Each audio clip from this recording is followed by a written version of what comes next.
Hello there, this is Strawberry Ink. Welcome to the last month of April. It's crazy how this month flew by so fast.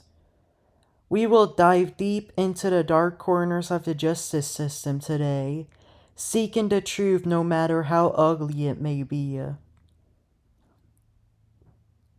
In March of 2022, the quiet town of Seabright, New Jersey, became the backdrop to an arrest that would shake the local community to its core.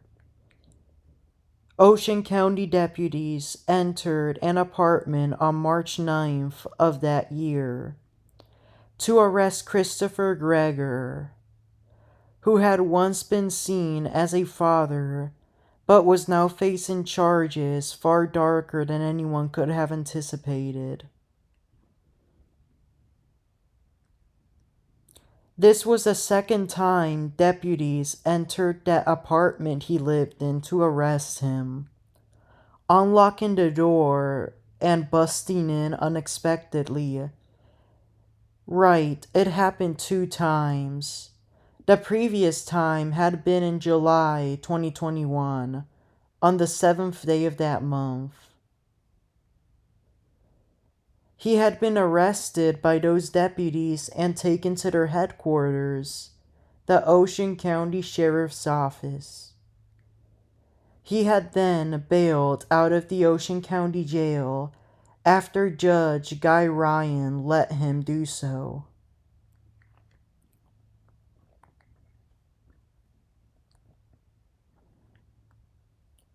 That previous arrest occurred after Christopher Gregor had taken his son to the hospital on April 2021. You will learn why. A team of prosecutors from the Ocean County Narcotics Unit, along with officers from both Seabright and Barnegat, took part in the arrest. Gregor had previously been charged in July 2021 with endangerment after shocking surveillance footage surfaced, footage that showed him forcing his 6-year-old son, Corey Micciolo, to run on a treadmill. Yet, in July, Gregor was released, as I recently mentioned, pending further investigation. But that was before new damning evidence emerged. A state expert concluded that Corey's tragic death in April 2021 was, in fact, a homicide. He did not die in April 2021. It took a while. It took 2 instances of abuse to finally kill him. The cause: blunt force trauma to the chest and abdomen. Corey's death was no accident. His suffering had been ongoing. As the investigation continued, the charges against Gregor were upgraded. And on that cold March morning in 2022, Gregor was arrested and taken into custody. He was processed once again at the Ocean County Sheriff's Office headquarters. He was later transferred to the Ocean County Jail, once again where he had been previously. Then he appeared once again before Judge Guy Ryan, who denied him bond, ensuring that he would remain in custody to await trial. This time he was booked on a first-degree murder charge. Previously, he had been charged with second-degree endangerment. Prosecutor Michael Weatherstone, who had initially been set to oversee the case, stepped down, and the prosecution was then handed over to Christine Lento, who would be the new attorney, seeking justice for Corey. But let's rewind to the day Corey's life was brought to an end, A day that began like any other for a kid like him, but ended up with unimaginable pain. On April 2nd, 2021, Christopher Gregor arrived at the Southern Ocean Medical Center in Manahawkin, New Jersey, carrying his son's limp body into the emergency room. It was the second time this happened. Christopher had brought his son there before, while the son had been under the same conditions. Medical staff rushed to assist in the situation, but Corey's condition was grave. Despite their best efforts to save him, Corey died later that day. The autopsy would later confirm what the footage and the hospital staff had suspected. Corey had died from blunt force trauma inflicted over a period of time. This was no isolated incident. It was the result of chronic abuse. Each mark, each bruise, each forced run on the treadmill, a pattern of suffering. Corey had to endure this in silence. In the wake of his death, the community mourned. Corey's visitation took place on August 7th and 8th at the Lester Memorial Funeral Home, followed by a celebration of life held there by the end of that last visitation time. He was laid to rest at the Fernwood Cemetery. All of this occurred in Jamesburg, New Jersey. But for those who knew Corey, his legacy was not just a quiet, sad funeral service. It was the broken pieces of a life stolen too soon. As the months passed, prosecutor Christine Lento continued to build her case. In a pivotal moment, a grand jury indicted Gregor on another charge of second-degree endangerment. But this was just the beginning. The murder charge would follow, after Corey's cause of death was confirmed as a homicide.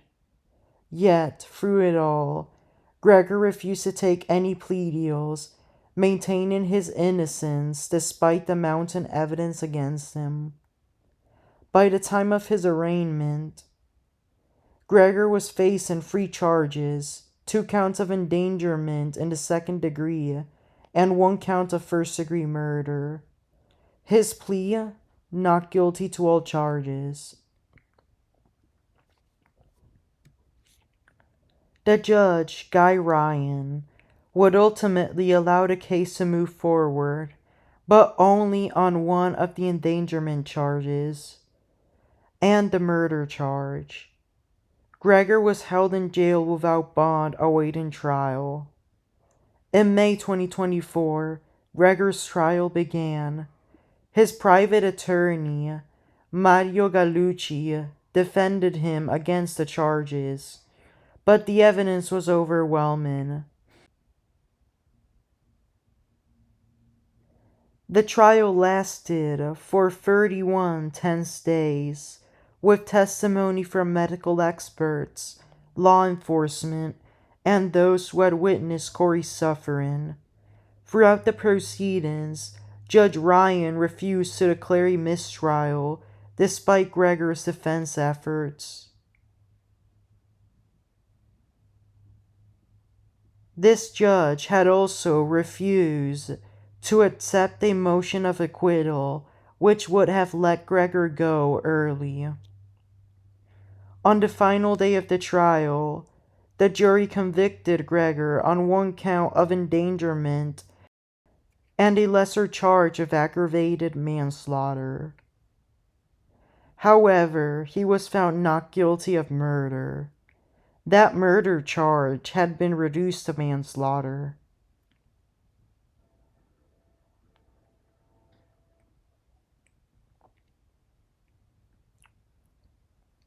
While awaiting sentencing, Judge Ryan declared that he would sentence Gregor consecutively to both charges.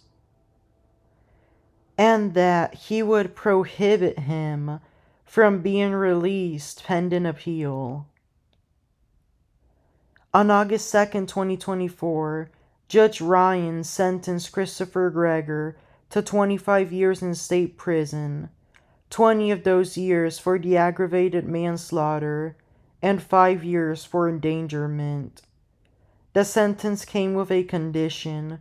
Gregor would need to serve at least 17 years in a state prison before being eligible for parole. And obviously, yes, he did get jail credit. So in that state facility, it would not actually be 17 years. Shortly after sentencing, Gregor was sent to the Inmate Reception Center in Trenton, New Jersey, for evaluation. His appeal was lodged, and as of April 2025, this appeal remains pending, with Gregor continuing to fight both his conviction and his sentence. I will keep you updated as of how this appeal goes as it moves forward.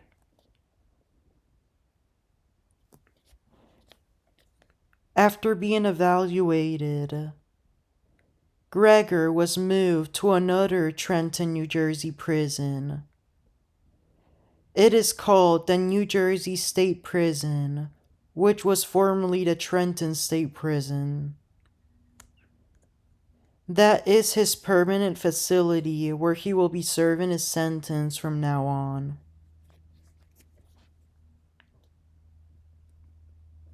But there's something more to Corey's story that resonates with all who heard it, the details that add weight to the tragedy and show just how far the cruelty went.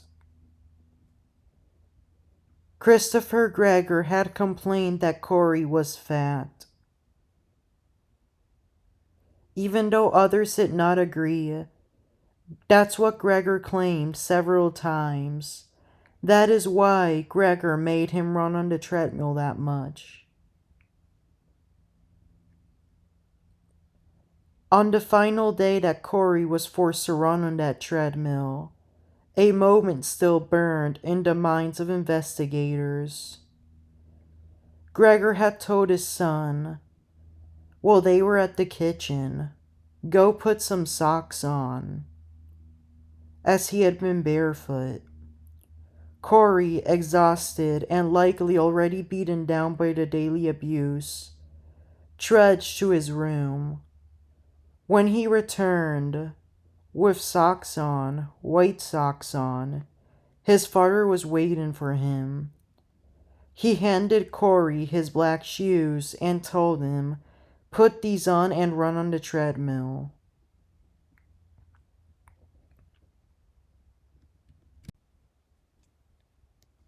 By the time Corey was taken to the hospital, these black shoes reeked of sweat and relentless abuse.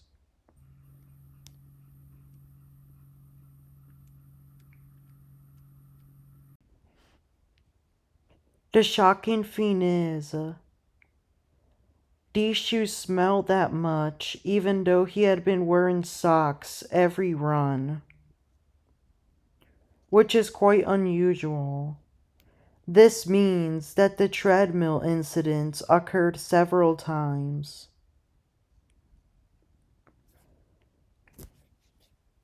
Corey Micciolo never had a chance to live out his life and experience fun fiends. A 6-year-old boy full of life, crushed under the weight of a father's cruelty.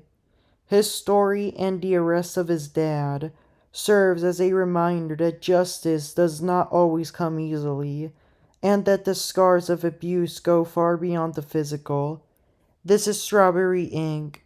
Stay tuned for more stories that need to be heard.